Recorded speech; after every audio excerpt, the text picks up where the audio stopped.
Hi, I'm here with Nick Bleecher from Jericho Canyon Vineyard. Nick, hi, how are you? Hi, doing pretty well. How you doing? Great, great.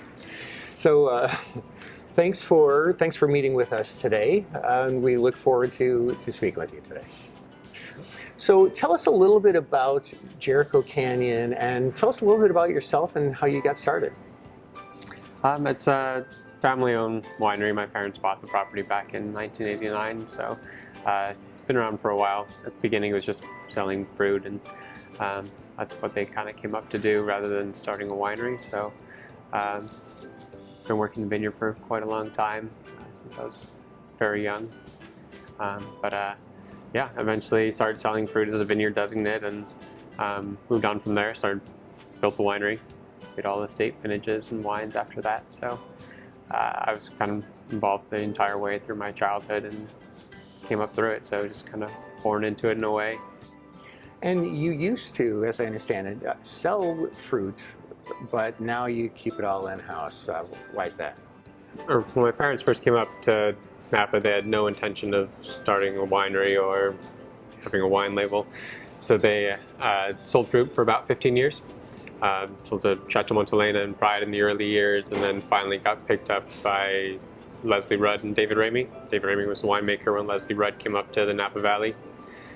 They started purchasing the fruit, everything off the vineyard, to make a vineyard designate wine, which is also pretty neat and unique because you'd see essentially exactly what the region or what the vineyard is producing. We're kind of different from normal Calistoga vineyards. Every little aspect of Calistoga, every little piece produces pretty different fruit. It's a neat AVA. During that time when Ramey was making it, we did have our label in operation because we knew we were building the winery. He, of course, knew kind of hard to hide a winery being built. But so since 2001, we've had our label. It was just his wine, essentially, with our label on it. So they purchased everything there and made a vineyard designate wine. So we've had our name, Jericho Canyon Vineyard, on the label since 1998. But of course, the difficult part about purchasing fruit, which is also why estate vineyards are quite nice, eventually you may lose that fruit. So they did really well with the wine. It was an amazing bottle of wine when you find it. And so we decided to make it ourselves. So we brought it all back in-house, started keeping all the fruit back in 2006, which is when we finished the winery. And we've been making estate wines, producing all the wine ourselves ever since. Now, you use all estate fruit. What does that mean for someone who's not familiar with that process? What does that really mean? So estate vineyards are vineyards that have complete control over the growing aspects through fermentation. They're only a handful pretty much now. It's kind of changed over in the valley, where normally you'll purchase fruit and make it at your winery, or you can grow your own fruit and make it at someone else's winery. So it's more unique to have an estate vineyard where you have complete control over the growing process through fermentation, everything from planting the vines to bottling, essentially. So we find that valuable, of course, because you can do anything you want. You don't have to worry about different conflicts of interest, growers wanting to produce as much fruit as possible versus wineries that want the best quality possible. We just care about quality, and so we can do whatever we want to make the best possible wine from the vineyard.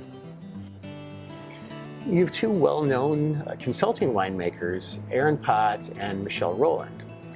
How does that work, and what have you learned from them, and what have they learned from you? So they're, of course, fantastic, amazing winemakers.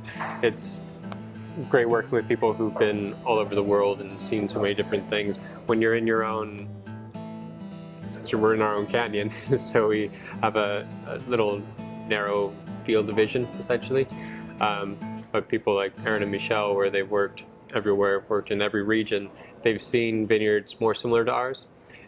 When you're in Napa, of course, there was the hillside ordinance that was passed in the early 90s, so most of the vineyards are on valley floor or mountain, but not many are really steeply terraced. But if you go to, of course, Priorat or some Tuscan vineyards, many different areas. They're much more similar, but because we've never worked with those type of scenarios, aside from our own, it's neat to see outside perspective and see or get some information from people who've worked with those vineyards, and it's invaluable to us when you're looking at a table with 80 wines on it, and especially Michelle can just bring them all together in a course of about 2 hours in a morning, whereas everyone else, I think, would take a couple days. It's quite impressive, I guess. Yeah. But we've changed up our winemaking style a little bit, doing barrel ferments and extended macerations, and that's also pretty great for hillside wines. You can actually drink them before they're 15 or 20 years old. And of course, Aaron is Michelle's sort of protege. In a way, they worked back in Bordeaux and know each other for a very long time. This is their first project together in Napa Valley. So, I mean, they're perfect with each other. They know each other for a very long time and have a similar aspects, decisions, and everything with the vineyards and winery. But it's obviously fantastic working with them. They're both very amazing winemakers. Wines have been, especially, of course, we've had some pretty amazing vintages too, so having them on board for those, it's been pretty neat to see those wines as we've been making them. You produce Bordeaux-style wines, except for a Sauvignon Blanc, which is also one of your estate fruits. How can the climate be suitable for red varietals as well as a Sauvignon Blanc? Sauvignon Blanc is pretty much the only Bordeaux varietal that you can grow in a climate like Calistoga. Calistoga is one of the warmest regions in the Napa Valley. Of course, Chardonnay varietals like that, they don't really work out so well when you get into warmer climates, but Sauvignon Blanc, it changes the style, very different from what people normally see. Of course, you have New Zealand style Sauvignon Blanc, much cooler climate, you get very grassy notes, very, very acidic. But when you move them into warmer climates like Calistoga, you get much more tropical fruit, much bigger palates. You can lower the acid a little bit so it's not so biting. So it actually works really well. It's a very versatile varietal where you can grow it pretty much anywhere. Your 2013 Reserve Cabernet received 95 points from Parker. Tell us about the wine and when it will be released. So we don't make a reserve every year. When we will make it, it's because it's what we consider reserve quality. So the 2013 Reserve, we will be releasing this fall. We'll send it to our allocation. We don't make too much of it. We have about 3-4 barrels on average. So it goes right out to our allocation mailing list. We don't never take it outside the winery.